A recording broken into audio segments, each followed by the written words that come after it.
Bhalki bus ನಿಲುಗಡೆಗೆ ಆಗ್ರಹಿಸಿ ವಿದ್ಯಾರ್ಥಿಗಳ ಪ್ರತಿಭಟನೆ.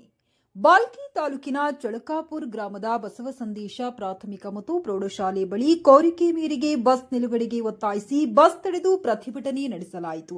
ಈ ಸಂದರ್ಭದಲ್ಲಿ ಮಾತನಾಡಿದ ಪ್ರಮುಖರು, ಕೋರಿಕೆ ಮೇರೆಗೆ ಬಸ್ ನಿಲುಗಡೆಗೆ ಬೋರ್ಡ್ ಹಾಕಿದ್ದರೂ ಕೂಡ ನಮ್ಮ ಶಾಲೆಯ ಹತ್ತಿರ ಬಸವ ಕಲ್ಯಾಣ ಡಿಪೋಗೆ ಸೇರಿದ ಬಸ್ ನಿಲ್ಲಿಸುತ್ತಿಲ್ಲ. ಇದರಿಂದ ಶಿಕ್ಷಕಿಯರು ಹಾಗೂ ವಿದ್ಯಾರ್ಥಿಗಳು 2 ಕಿಲೋಮೀಟರ್ ದೂರದಿಂದ ಶಾಲೆಗೆ ನಡೆದುಕೊಂಡು ಬರಬೇಕಾದ ಸ್ಥಿತಿ ನಿರ್ಮಾಣವಾಗಿದೆ ಎಂದು ಆಕ್ರೋಶ ವ್ಯಕ್ತಪಡಿಸಿದರು. ನಂತರ ಕನ್ನಡ ಸೇನೆ ಜಿಲ್ಲಾಧ್ಯಕ್ಷ ಸುಭಾಷ್ ಕೆನ್ನಡಿ ಬಸವ ಕಲ್ಯಾಣ ಡಿಪೋ ವ್ಯವಸ್ಥಾಪಕರಿಗೆ ದೂರವಾಣಿ ಮೂಲಕ ಮಾತನಾಡಿದಾಗ, ಬಸ್ ನಿಲುಗಡೆಗೆ ವ್ಯವಸ್ಥೆ ಮಾಡುತ್ತೇನೆ ಎಂದು ಆಶ್ವಾಸನೆ ನೀಡಿದಾಗ ನಂತರ ಪ್ರತಿಭಟನೆ ವಾಪಸ್ ಪಡೆಯಲಾಯಿತು.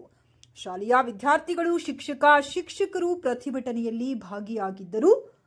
ವರದಿ ಶ್ರೀಮಂತರಾವ್ ಇಂಚೂರಿ, ನ್ಯೂಸ್ 25 ಬೀದರ್.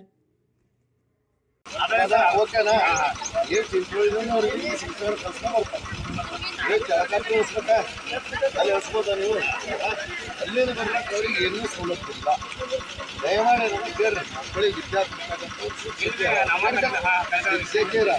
ನಿಮ್ದು ಏನೂ ಪ್ರಾಬ್ಲಮ್ ಅದ ಹೇಳ್ರಿ. ನಿಮ್ಮ ಡಿ.ಎಮ್.ಒ ಮಾತಾಡ್ತೀನಿ, ನಿಮ್ದು ಜಿಲ್ಲಾಧಿಕಾರಿ ಮಾತಾಡ್ತೀನಿ. ಯಾಕಂದ್ರೆ ಅವ್ರಿಗೆ ಬರ್ಲಿಕ್ಕೆ ಸವಲತ್ತಿಲ್ಲ. ನಾ ಮಾತಾಡ್ತೀನಿ, ಪ್ರಶ್ನೆ ಮಾತಾಡ್ತೀನಿ, ನಂಬರ್ ಕೊಡ್ರಿ. ಬಟ್ ನೀವೇನಲ್ಲ ನೋಡ್ರಿ, ನಿಮ್ಮದು ಗೌರ್ಮೆಂಟ್ ನಿಮ್ಮದು KSRTC ಸ್ಕೂಲ್ ಕೊಟ್ಟಿಲ್ಲ ಮಕ್ಕಳಿಗೆ. ಇವತ್ತು ರಾಜ್ಯ ಸರ್ಕಾರ ಕೇಂದ್ರ ಸರ್ಕಾರ ಎಲ್ಲ ಸರ್ಕಾರ ಏನಲ್ಲ ಮಕ್ಕಳಿಗೆ ಒಂದು ವಿದ್ಯಾಭ್ಯಾಸ ಬಸ್ ಹೋಗ್ರಿ ಅಂತ ಹೇಳಿಲ್ಲ. ನೀವು ಅವ್ರು ಚಳಕಾಪುರ ಟಿಕೆಟ್ ಇದು ಮಾಡ್ಕೊರಿ.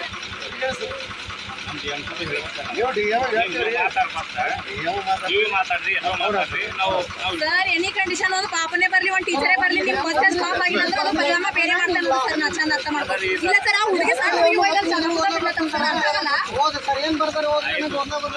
ಆ ಸಣ್ಣ ಹುಡುಗಿ 3-4 ದಿವಸ ಆಯ್ತು ಸರ್, ಅದು ವೇಟ್ ಮಾಡ್ತೀವಿ.